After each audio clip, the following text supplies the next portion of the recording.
នៅក្នុងរជ្ជកាលមួយគំនូរព្រឹបបៈគឺជារចនាបថយ៉ាងស្រស់ស្អាតដែលបានផ្ដើមឡើងចេញពីស្នាដៃរវាងគ្រូសាពីរដ៏ធំបំផុតផ្ដិតជាប់នឹងការប្រកួតប្រជែងដើម្បីតម្រូវចិត្តព្រះចៅអធិរាជនេះគឺជាខ្សែភាពយន្តដែលកំពុងតែល្បីល្បាញបំផុតដែលបានផ្ដើមចេញពីស្នាដៃអ្នកនិពន្ធដ៏ល្បីឈ្មោះគឺលោកលីស៊ុនស៊ីដែលបានឈ្នះមេដាយ Golden Bell និងផលិតដោយផលិតកម្ម Yi Jin រួមជាមួយនឹងអ្នកដឹកនាំរឿងដ៏ល្បីឈ្មោះ3រូបទៀតប្រចាំប្រទេសចិនទទួលសិទ្ធិផ្ដាច់មុខដោយក្រុមហ៊ុន PPCTV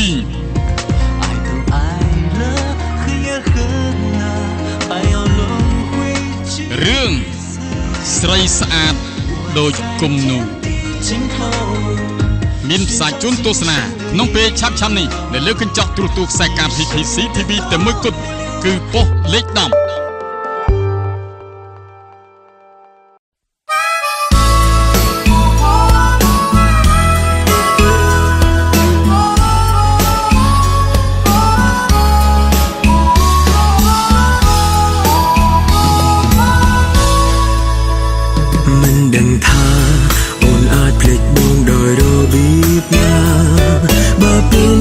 ស្នេហាបងនៅរៀងសាអូនដូចមុនយើងឃ្លាតពីគ្នាកន្លងមិនមែនព្រោះយើងអន់ចិត្តរឿងពិតគឺវេលាមិនសាងសមមិនភ័ក្របងតែសួររកឈ្មោះរូបអូនរាល់ថ្ងៃបងគ្មានពាក្យនឹងហៅស្ដីបានត្រឹមតែនិយាយបន្លប់ក៏មិនដែលគិតសងឡើយថាស្នេហ៍នេះបានបញ្ចប់ព្រោះចិត្តមិនអាចឲ្យឈប់ស្នេហ៍ថ្លៃវិលវិញបានទេវិលវិញបានទេមនុស្សអូនធ្លាប់ស្នេហ៍នៅរងចាំស្រីបងមិនដែលភ្លេចនោះទេអំពើល្អថ្លៃវៃជាប់ក្នុងបេះដូងវិលវិញបានទេវិលវិញបានទេបងនឹងថ្នមថែមិនអោយដូចមុនបងតាមរកអូនយូរហើយសង្ឃឹមអាចជួបប្រាប់ត្រង់អូនគឺជាមនុស្សដំបូងហើយក៏ជាមនុស្សចុងក្រោយ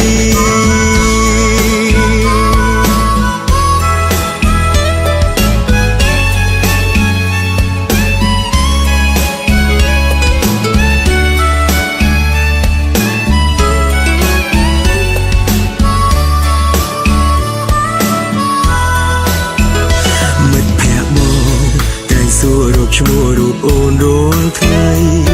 បងគ្មានពាក្យនឹងហៅស្ដីបានត្រឹមតែនិយាយបន្លប់ក៏មិនដែលគិតសងឡើយថាស្នេហ៍នេះបានបញ្ចប់ព្រោះចិត្តមិនអាចឲ្យឈប់ស្នេហ៍ថ្លៃវិលវិញបានទេវិលវិញបានទេមនុស្សអូនធ្លាប់ស្នេហ៍នៅរងចាំស្រីបងមិនដែលភ្លេចនោះទេអំពើល្អថ្លៃវៃជាប់ក្នុងបេះដូងវិលវិញបានទេវិលវិញបានទេ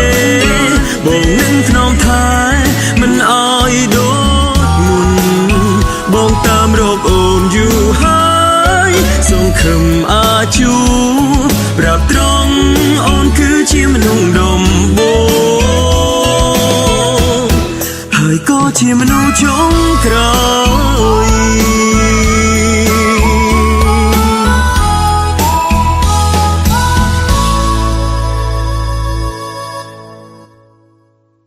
ដើម្បីកុំឲ្យខកខានពីបទចម្រៀងថ្មីៗរបស់ផលិតកម្មរស្មីហងមាសសូមចូលទៅកាន់ Channel YouTube រស្មីហងមាសរួចអនុវត្តតាមវិធីខាងក្រោម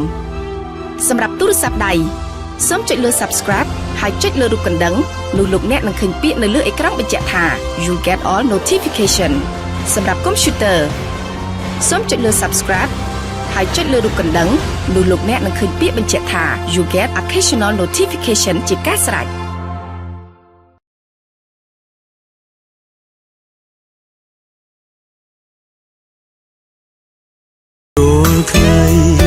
បងគ្មានពាក្យនឹងហាស្ដីបានត្រឹមតែនិយាយបន្លប់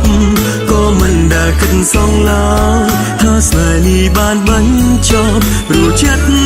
មិនអាចឲ្យឈប់ស្នេហ៍ថ្លៃវិលវិញបានទេវិលវិញបានទេមនុស្សអូនធ្លាប់ស្នេហ៍នៅរងចាំស្រីបងមិនដែលភ្លេចនោះទេអំពើល្អថ្លៃវ័យវ័យជាប់ក្នុងបេះដូងវិលវិញបានទេវិលវិញបានទេបងនឹងថ្នមថែមិនអោយដូចមុនបងតាមរកអូនយូរហើយសង្ឃឹមអាចជួបប្រាប់ត្រង់អូនគឺជាមនុស្សដំបូង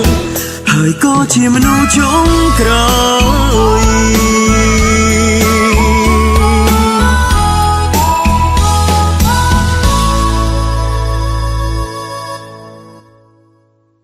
ដើម្បីកុំឲ្យខកខានពីបទចម្រៀងថ្មីៗរបស់ផលិតកម្មរស្មីហងមាសសូមចូលទៅកាន់ Channel YouTube រស្មីហងមាសរួចអនុវត្តតាមវិធីខាងក្រោមសម្រាប់ទូរស័ព្ទដៃសូមចុចលើ Subscribe ហើយចុចលើរូបកណ្ដឹងនោះលោកអ្នកនឹងឃើញពាក្យនៅលើអេក្រង់បញ្ជាក់ថា You get all notification សម្រាប់ Computer សូមចុចលើ Subscribe ហើយចុចលើរូបកណ្ដឹងនោះលោកអ្នកនឹងឃើញពាក្យបញ្ជាក់ថា You get occasional notification ជាការស្រេច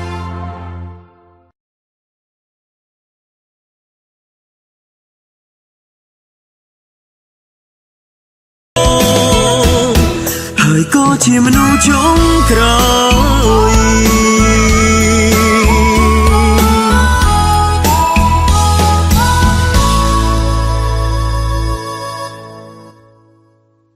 ដើម្បីកុំឲ្យខកខានពីបទចម្រៀងថ្មីៗរបស់ផលិតកម្មរស្មីហងមាសសូមចូលទៅកាន់ Channel YouTube រស្មីហងមាសរួចអនុវត្តតាមវិធីខាងក្រោម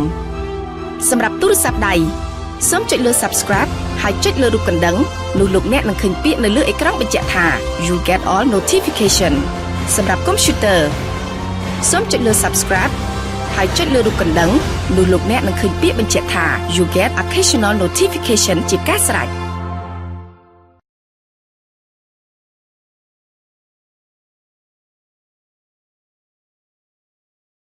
នឹងឃើញពាក្យនៅលើអេក្រង់បញ្ជាក់ថា You get all notification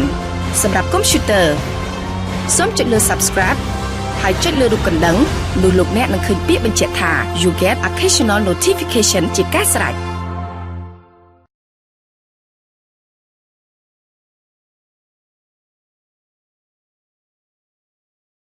ជាការស្រេច